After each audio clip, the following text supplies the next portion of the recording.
Welcome back to Not a Strong Start, a movie podcast that talks movies, televisions, and swapping Incrustables. I'm your host. Grade me, bitch. I am not your host. Who is Hotshot?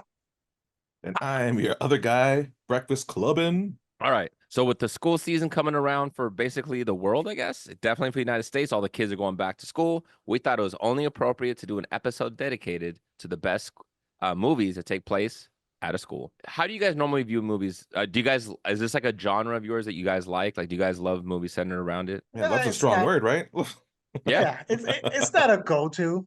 I watch them. I watched them more when I was younger because I felt like we got a lot more of them. We don't get too many now, and even if we do Mm. get it, I don't really gravitate to them. When I do gravitate to them, usually they have to be a certain genre, and it's more like comedy. I'll be more willing to give it a chance. Um, but yeah, not big on the genre. Yeah, now that we're adults, I don't think it's necessarily one that we're gravitating towards. But I think it's fair to say that we grew up in a time where these were the films that were definitely shaping us. Hmm. Like before the 80s, you weren't really getting teenager dramas or comedies. Like the teenager and children weren't the focus of a movie. It was always adult stories. But the 80s and 90s, that was just like the new era of the high school movie, the coming of age film, the college films, that kind of humor and everything. Like there were so many movies that you couldn't help but have that handful of like go-tos, you know. So there was definitely a time where it's just like, oh yeah, this one's my favorite, that one's my favorite. Everything from John Hughes is like, yeah, that's my shit. But as an adult, it is kind of hard to like be like, yeah, I still love that stuff and I go to it every day. That's a really good point. And I think a lot of that is because our time and our era has shifted so much. And it seems like during that time, things were a little more family oriented, which made sense why things were centered more around schools and family, like the home life. Now, when we get shows like Stranger Things, it's kids in school, but it's not a school show. Like, you don't really see them at school that much. Like, the genre Yeah, became barely go to school. Yeah. exactly. They barely go to school, but like that's kind of the point, right? Like we're not even focused on that anymore. It's almost like as if we as a society need more. So it feels like studios or networks, whatever it is, feel the need that they have to almost complicate it and they can't just simplify the storyline by giving us a school story anymore. It feels like they always have to have these other layers. So even with Stranger Things, had this been released in the 80s, half the show would have been taking place at school. Oh Like yeah. I think it would have, right? But for some Mhm. reason now they think that stuff just doesn't sell anymore. So even when you said, George, about how we don't go back and watch like the John Hughes stuff anymore, that whole wholesomeness that we used to get in these kind of shows or movies, they just don't really exist anymore like this. And that's kind of sad because it always feels like we need to see something else. We need to see outside of the home. We need to see the perils of, what's happening to these kids or whatever. It just doesn't feel like we get this anymore, which is kind of sad. Yeah. I think also a big part of like the setting of school Hmm. back in that time, like we were doing things that kept us at school longer, Correct. So like Yeah. school was a place to almost hang out to some Mhm. extent, Yeah. especially depending what extracurricular you're doing between like football or theater or anything like that, Hmm. With nowadays, not that those things don't exist anymore. I feel with technology and where it's brought us, that's not the place where people are necessarily doing their connectivity with other people. Yeah. Yeah. That's a very good point. Was there any moments in your guys' school, whether it be elementary, whether high school, if you attended college or something that was, even some kind of whatever school, was there any moments that kind of felt like a movie? Anything kind of stuck out where it's like, I could have seen this in something? I would say there was quite a few in college, but I'm not going to use that. I'm gonna go all the way back to like the third grade. So I went to the third grade actually in Puerto Rico. And the school was very different than what I was used to in the US. There was a lot more freedom. It's in the third grade, and everything was open in a way where you can literally go home and walk home in the middle of the day to have lunch and then like come back to school. They trusted you as a third grader to go get your lunch at home and come back. So it was like very open freedom. There was no fences or gates around it and things like that. So very different. So when I went to the third grade over there, marbles were big. Everyone, all the kids had their marbles. Everyone was competing. You play for keeps too. So things would get very serious when people were playing marbles for keeps. And for those who never played marbles, it's very easy. And everyone had your marbles, and you had competition. We had to flick your marble, try to knock theirs. If you're able to hit them, you get to keep that marble. So it's all about that accuracy and competition. And when you're keeping them, there was a lot of, people will get mad, people will get upset. So I remember it led to me I kind of got into a rivalry with a kid that led to multiple fights. All over You know, marbles. yeah, all over marbles because he wasn't very good. And since he wasn't very good, I'm like, I'm targeting you. I'm like, let's face off. And I would, end up beating him, taking a lot of his marbles. Once when I was walking home during like one of those lunch periods, and there was this small little like alley thing, he ran up on me and was like demanding that he get his marbles back, which he lost fair and square. Of course, that ended up in a fight. I ended up striking him. He ended up on the floor crying. I went home. I had my food. I came back to school. But it turned out he had a fifth grade brother who he then told that I took his marbles and I beat him up. So the for like a month and a half, it was me strategically planning my routes to school and back home, trying to avoid this way bigger fifth grader who was basically looking for me and hunting me down.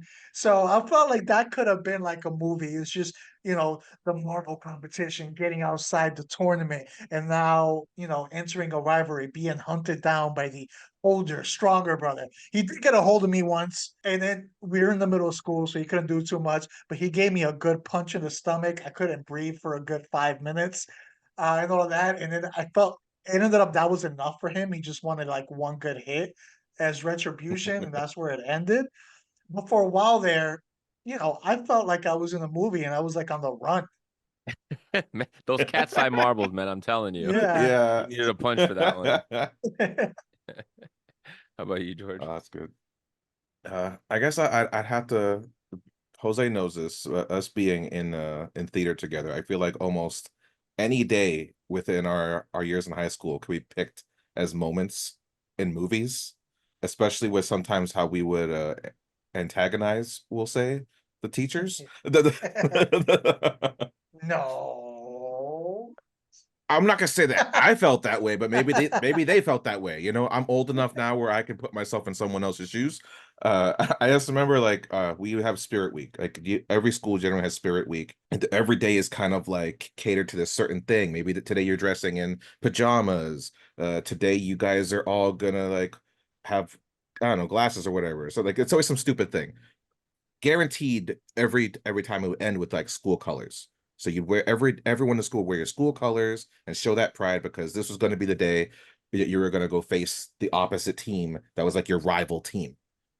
And so for us, our school colors were white and blue. Our rival team was orange and black. Senior year, goofball that I was like, man, it's really funny if I come in orange and black while everyone else is wearing white and blue. And it's like, this is gonna be hilarious. This and for me it was. I think for my crew, we all enjoyed it very much. The teachers and the football team did not at all. I'm like, Not it's one still bit. breakfast time.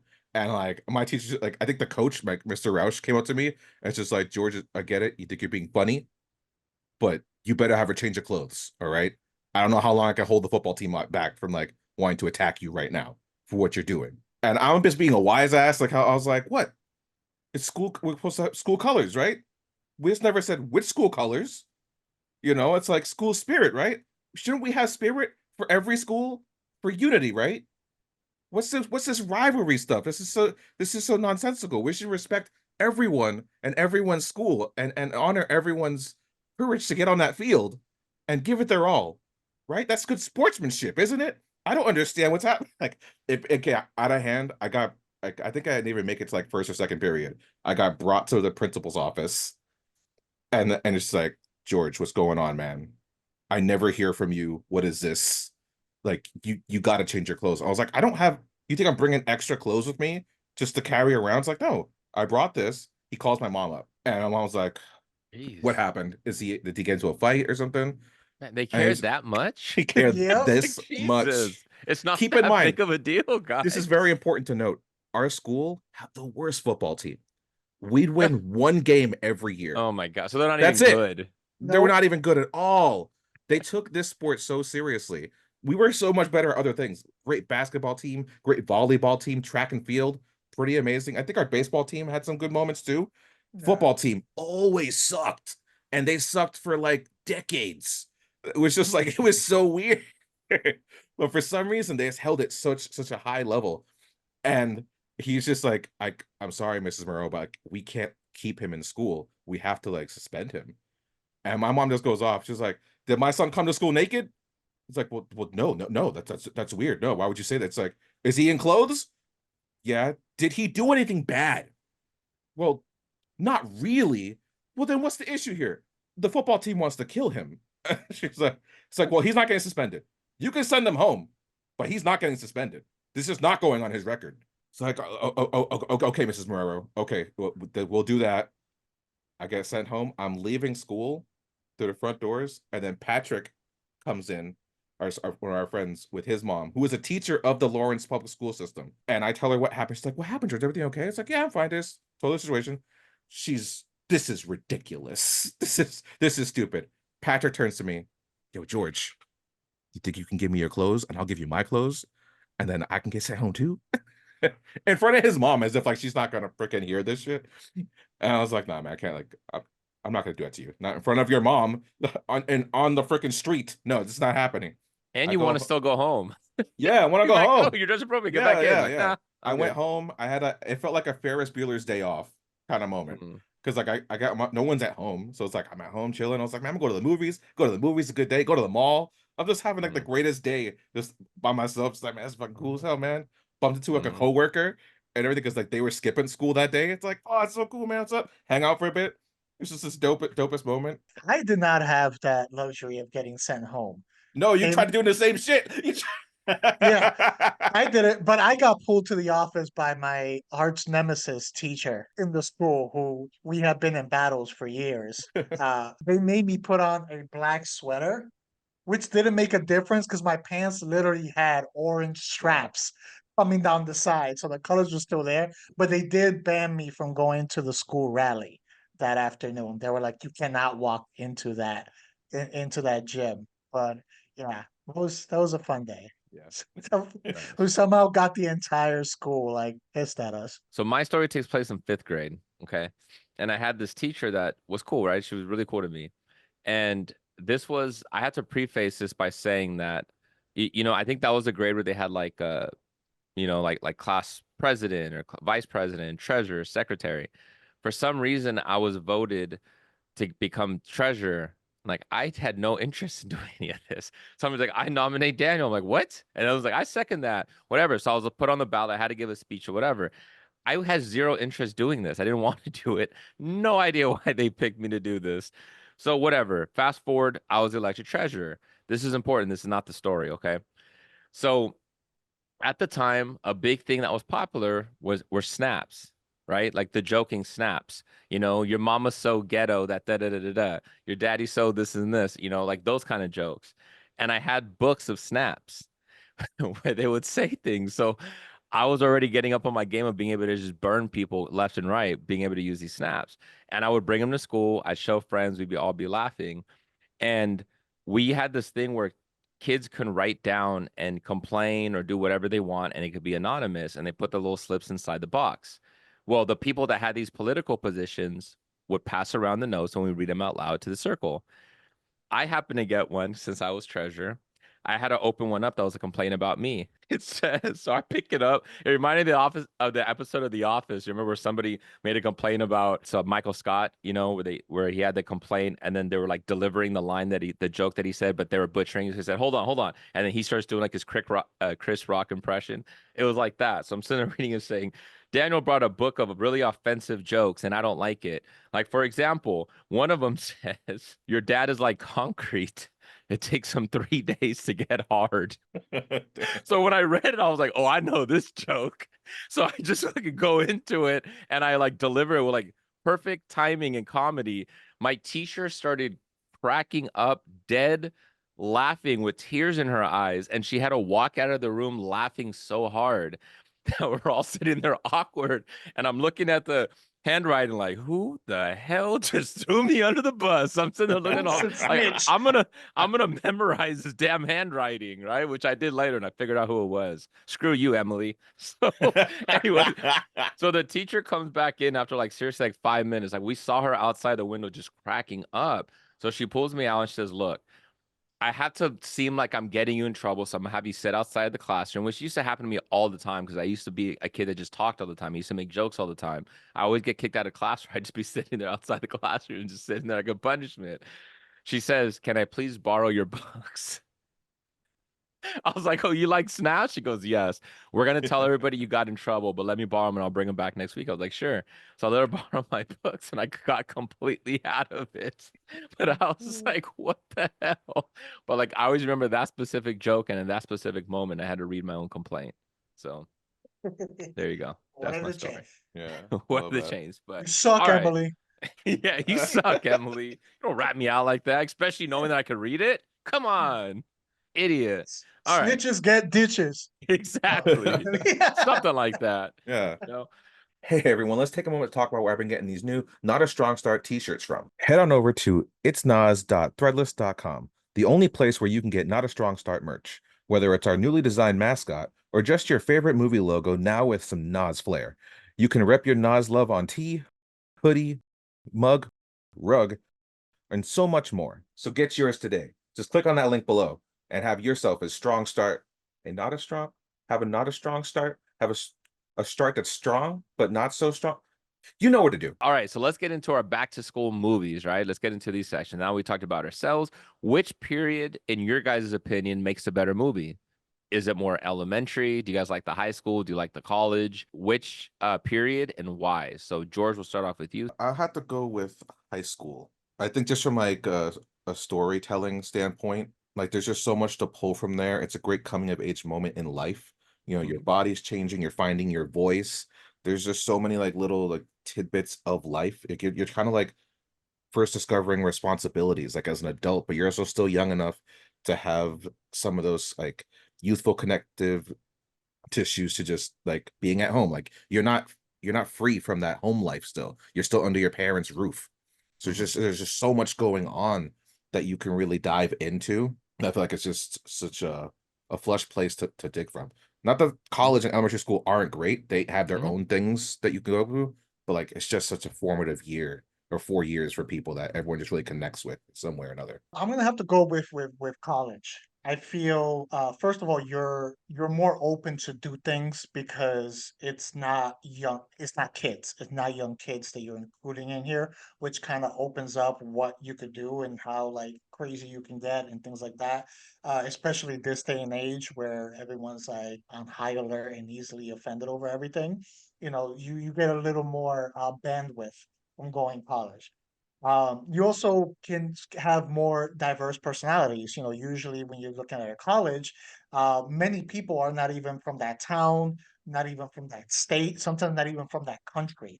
So then, you know, you have the diverse personalities and cultures that you can start to like mix in. And then you also have so many groups that you can target. You know, you got sports, you got theater, you got the Greek life in all aspect. And then on top of that, for a lot of these, this is their first time away from home, their first like taste of full like independence. You have people at different spectrums and how they handle their new like independence and not being like they're handheld by their parents and things like that. So you can play a lot with those like dynamics when it comes to the people within this like age group.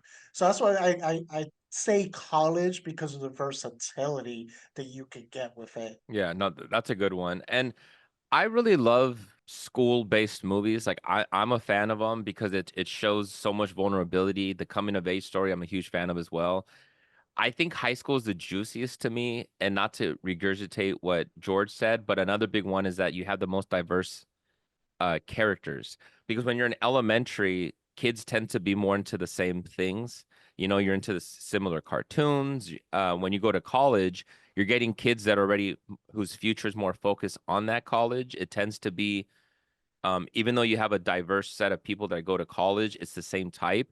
When you go to high school, that's where you have the most diverse. You have a lot that aren't going to go to college. You have some that are failing or flunking high school, a lot that aren't taking it seriously. You have such a wide array of type of people that it makes a more interesting one because the friends you make in college tend to be more similar. But when you're in high school, that's when, in my opinion, is when you have the most collection of really strange people that maybe you wouldn't normally be friends with, right? And it's like it's always like in high school, like you have such a like that's why Breakfast Club works so well. You fit those 5 different stereotypes that you don't normally really get in college. Now they do exist, of course. There's still the jocks and whatnot, but high school is such a wide range that I think there's so much to play with that. It makes it kind of juicy for the storylines. So, what are some of your guys' favorite school movies? Let's start off with that. So, Jose, we'll start off with you. One of the ones I have to do, which actually goes the opposite of what I just said for what makes a better period of movie, Yes. is Kindergarten Cop. Was one that I always loved growing up. It's just pure silliness, but I just really enjoyed it. Like I said, growing up, when it comes to school-based movies, when it comes to these movies, I highly prefer silly and comedy over drama and seriousness. High school drama, kid drama, things like that. Not my cup of tea. If we're gonna do these periods of school periods, I prefer the outrageous, the silliness, the comedy aspect. Those are more entertaining for me. So Kindergarten Cop was one. That's a good one. I always think of who's your daddy and what does he do? Yeah. It's not a tumor. I loved seeing Arnold in that, man. I'm glad. I love the fact that you mentioned this movie because I love that movie too. It's fun to go back with, total 80 cheesy, whatever, but it was something we didn't expect Arnold to do. And it really branched him out Yeah. from doing that. And it just made such entertaining. They casted such good kids in those roles, man. And it worked perfectly with kindergarten because he's so massive. Yeah. You've got these Exactly. tiny kids. It was an They're oxymoron. yeah, they're like the size of one of his pets. Yeah, yeah, exactly. Or one of his turds. Yeah. All right, George, what do you got? For me, there's a classic called 3 O'clock High. And a lot of people really remember that movie, but I always loved, just like I said, from a storytelling aspect, just the fact that they used that high school is the setting. Mhm. We're not going anywhere else but this high school. But at the same time, it still felt like such a big, grandiose place because as we're going through each section of the school, it's so different, from the library to the cafeteria to the classrooms, hallways and the bathrooms. Like each area just felt so unique as it should be. A bathroom shouldn't feel like a classroom, but like I kind of compare it to like it's a hero's journey of a sense of like something like the Lord of the Rings. Like he has to go to each of these areas. Our main character of Mitchell, but like he's this dweeb who gets threatened by this bully. It's like, I'm gonna beat your ass at 3 o'clock, and now he's trying to figure out, how do I get out of this? He's trying to escape school, but there's gates, so he can't get past the gates. He's like, okay, maybe I'll pay the cool jock, and then he'll beat him up for me. But that doesn't work because this guy's so badass he beats the jock. I was like, okay, well, what? I'll get suspended. I'll get detention. Detention will keep me here late. That's what I'll do. But that doesn't work. I'll pay off the bully. The bully, I'll give him the money. It's like there's just so much that he's going through, and this journey adventure. It feels like a big adventure, but it's just in this one building, and it's just amazing like how big they can make it feel for such a small place. And it's like the little guy wins. It's a David and Goliath story. It's a Mhm. simple idea, but the fact that he wins at the end, he becomes like this hero, and he gets the respect of the bully afterwards. Mm. It's such a fantasy because like growing up, I would get bullied all the time, and I would beat up my bullies. I'd win all my fights, but yet the person would come back. It's like, why are you still with me? Yeah, leave me I just don't alone. get this. Like Yeah. that's what made it like not real to me. It's like real life bullies don't care if you beat them up. They keep on coming No. back for more. Yeah. Yeah, that's true. I got short-term memories. Yeah. Yeah, exactly. For me, one of my favorite school movies of all time is Fast Times at Ridgemont High. I love that movie. It's one of my favorite comedies. So many quotable things, so many quotable lines in that movie, so many iconic moments in that movie. It really touched on how the 80s felt. They had such good plant and payoffs in that movie. And the great thing about it is that they also tackle a little bit of the dramatic stuff where you see about teen pregnancy and stuff, that they handle that as well. But Fast Times at Ridgemont High, with Spicoli, and Mr. Hand, that dynamic of like the burnout stoner versus the teacher that was just like a hard ass. Like, they had so many good things. And that was one of the movies that did it best, where they kind of jumped around and showed us different storylines. Something like a Dazed and Confused. I love movies that are centered around that, where we're not stuck with just one group, right? Like, or just one set of the protagonists. They jump around and we see a bunch of different things that are all simultaneously happening around the same time, and you see them kind of intertwine. Fast Times at Ridgemont High, I thought, just did it so well. And even though it's not like a John Hughes movie, it felt like they had some tones and some themes and stuff of John Hughes, but just added with way more comedic elements, because John Hughes always tackled the realisticness of what teens really felt like, right? That's why John Hughes is John Hughes, because he really captured how the teen angst and how teens felt at that time. Fast Times at Ridgemont High didn't. They went for the pure comedy. They went for a little bit of the shock value with some things, but even the touching of like the idea, the topic of like sex. And you had the girl that was like a virgin, and the other friend that was trying to teach her and tell her how to do that. She only dated college guys. They hit a lot of your stereotypes and things of people that we knew. And I just think it's such a fantastic movie, man. I love Fast Times at Ridgemont High. And the soundtrack's great. All right, Jose, what's your second one? Okay, this might come as a surprise because of who is in it, but in spite of that, I had to go with The Faculty for this one. It's a horror movie that doesn't take itself too serious, and just ends up being highly entertaining. Again, you mix in the horror elements, you mix in a little bit of sci-fi, elements into this, where the story isn't, they touch on it a little bit, but it isn't about the day-to-day like school stuff and school drama. Is take this school setting, and if you add this extraordinary situation in there, like how were these different kids and different kids who maybe will not interact together on a regular basis, how would they all react and have to come together with this extraordinary Samson? And then it also kind of plays off of the, when you're a student, for the most part, who is your enemy? It's the teachers. They're the ones that are out to get you. They're the ones that have it out for you. You have to watch out because they'll snitch you out to your parents. They'll try to get you in trouble, and all that. And then for this movie to make them literally the enemy beyond just what happening in school, like an enemy or threat to your life. They just added a whole new elements to that, storied school rivalry between student and teacher. So this is one I go back and revisit every once in a while, and it's still entertaining for me. It still holds up.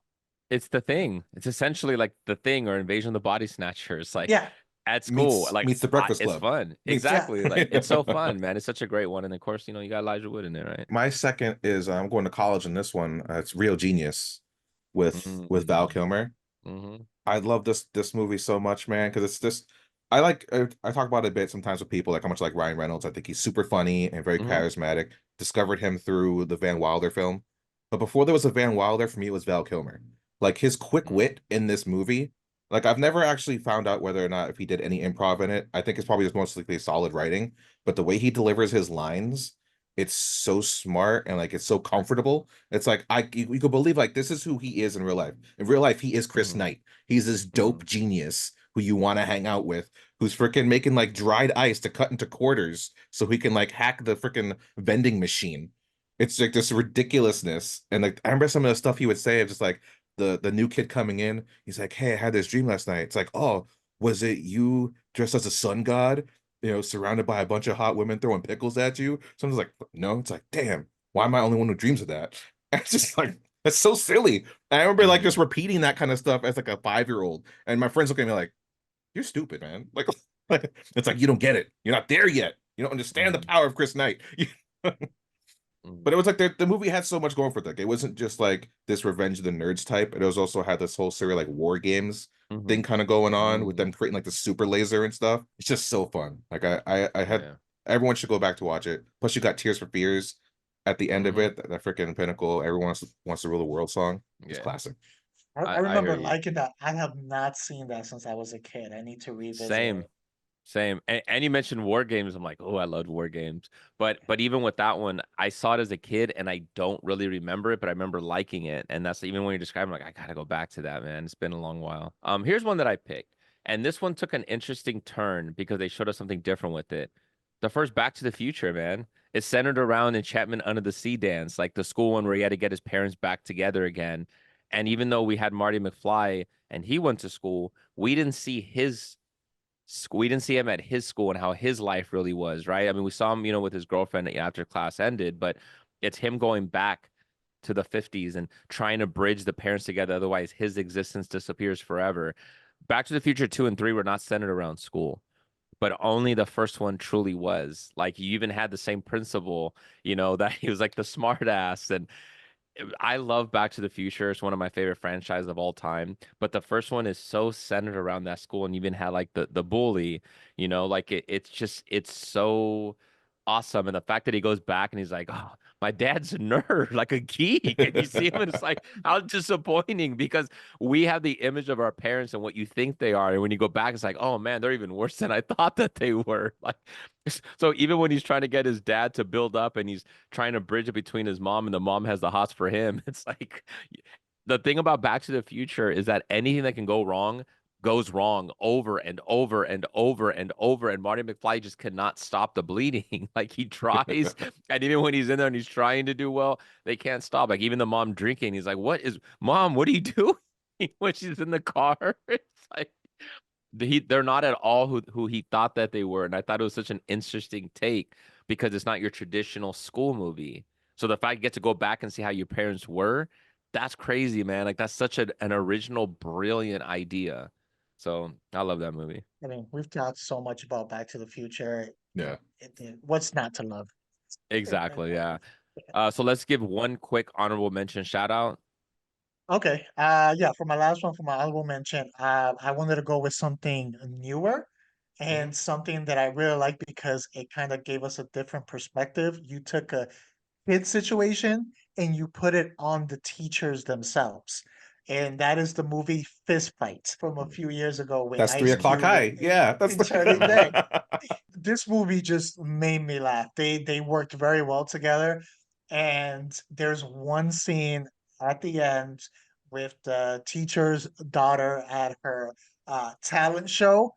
To this day, I cannot watch that scene without cracking up completely. And the first time I saw that scene, I lost it. I was in tears. It was unexpected, and I love that scene. So I'm gonna go with Fist Fight. Oh man, I'll be honest. I didn't have a third one initially, but I guess I'm just gonna go with Superbad since it's right behind me. Mhm. Yep. It's still it's a solid movie till this day. I know it's kind of divisive against the ladies though, apparently, because my wife doesn't like it. I don't think our very own Marie likes it. Well, Marie hates it. Yeah, She hates it. Yeah. but man, I don't give a crap, man. It still holds up. It's a hilarious freaking movie, and I can relate with these kids just trying to Mhm. get into parties and stuff and get alcohol. I love it, man. It's one of my favorite comedies, and I think it's up there as well as one of the top, school center ones. I was gonna mention that when you mentioned that's fine. I'm gonna go with Days and Confused. I love Days and Confused. It reminds me a little bit of a modern take of Fast Times at Ridgemont High, and you see this, it was like the end of the school period where they're having like this big, it's all centered around a giant high school party out in the woods, and people whose stories are, you see them all overcome their arc. You have the jocks that are sitting there paddling all the eighth graders that are gonna become freshmen. You had a fantastic young Ben Affleck who was amazing in that movie. You even see them in wood class, sharpening and creating these big old paddles they're gonna use to bully these little geeky kids. Such a great movie, man. I love Dazed and Confused. So thank you for watching another episode of Not a Strong Start. Please like, subscribe, comment, share on the YouTube channel, Not a Strong Start. You can listen to us at anywhere you listen to your podcast. You can follow us on Instagram and Twitter, Not a Strong Start. I'm your host, Grade Me Bitch. You can follow me at King_Sangre. I am not your host, Pop Quiz Hotshot. You can find me at This Is Mi Nombre on Instagram. And I'm your other guy, Breakfast Clubbin'. You can follow me at Nicolopolis.